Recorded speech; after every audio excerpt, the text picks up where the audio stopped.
जय सिया राम दोस्तों, मैं ज्योति अग्रवाल। चलिए आज हनुमान जी और राम जी की कहानी सुनते हैं। चित्रकूट के घाट में भई संतन की भीड़, तुलसीदास चंदन घिसे, तिलक करें रघुवीर। बहुत समय पहले तुलसीदास जी नित्य कर्म के लिए शौच जाया करते, तो वहाँ पर एक लोटा पानी लेके जाया करते थे और उस पानी को वो एक पीपल में रोज़ाना दे दिया करते थे। उस पीपल के पेड़ में एक प्रेत रहा करता था। नित्य पानी देने से उसकी प्यास बुझ गई, उसे मुक्ति मिल गई और वो बहुत प्रसन्न होकर तुलसीदास जी से कहने लगा कि तुम एक वर मांगो। तब उसने कहा, तुलसीदास जी ने कहा कि मुझे राम जी से मिलना है। तो उस प्रेत ने कहा, जब तक तुम हनुमान जी से नहीं मिलोगे, जब तक उनकी इच्छा नहीं होगी, तब तक तुम राम जी से नहीं मिल सकते।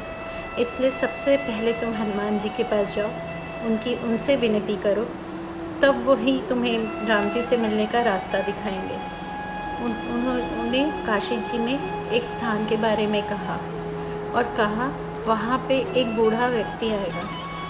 वो सबसे पहले आता है और सबसे बाद में जाता है, क्योंकि वहाँ राम जी की कथा हो रही है, रामायण हो रही है।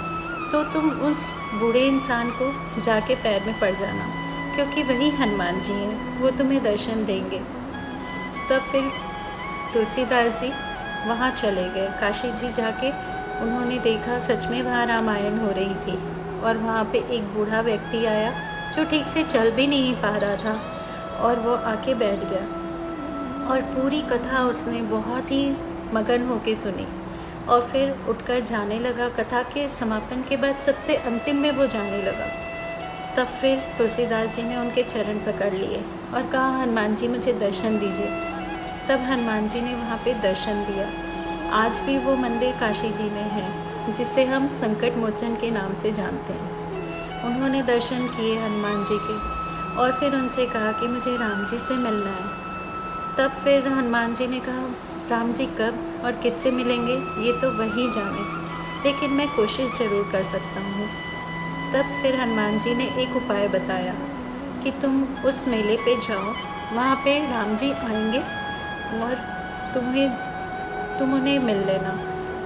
वो गए, तुलसीदास जी उस मेले में गए, लेकिन दुर्भाग्यवश वो उन्हें नहीं पहचान पाए और वो निराश होकर लौट आए। तब फिर हनुमान जी ने कहा कि कोई बात नहीं, एक बार नहीं मिल पाए तो तुम एक काम करो, तुम जाओ और चित्रकूट की नदियों के गंगा नदी के किनारे जाकर चंदन घिसकर और तिलक लगाने का काम करो। जब चित्रकूट में राम जी आएंगे तब वो तिलक लगवाने ज़रूर आएंगे तुम्हारे पास, तब तुम उन्हें पहचान लेना। और इस तरह से तुलसीदास जी चित्रकूट चले गए और वहाँ जाकर चंदन घिसकर सबके माथे पर लगाने का काम शुरू कर दिया। एक दिन जब राम जी आए और उन्होंने कहा कि चंदन लगाइए, पर इस बार तुलसीदास जी पहचान नहीं पाए फिर से उन्हें। तब फिर हनुमान जी ने कहा, चित्रकूट के घाट में भई संतन की भीड़, तुलसीदास चंदन घिसे, तिलक करें रघुवीर। तब फिर तुलसीदास जी को पता चला कि ये तो रघुनाथ जी है।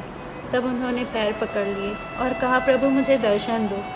तब राम जी ने उन्हें अपने दर्शन दिए। इस तरह से तुलसीदास जी को रामायण लिखने की प्रेरणा मिली और इस तरह से वो अनन्य भक्त होकर उन्होंने रामचरितमानस की रचना की। जय सिया राम।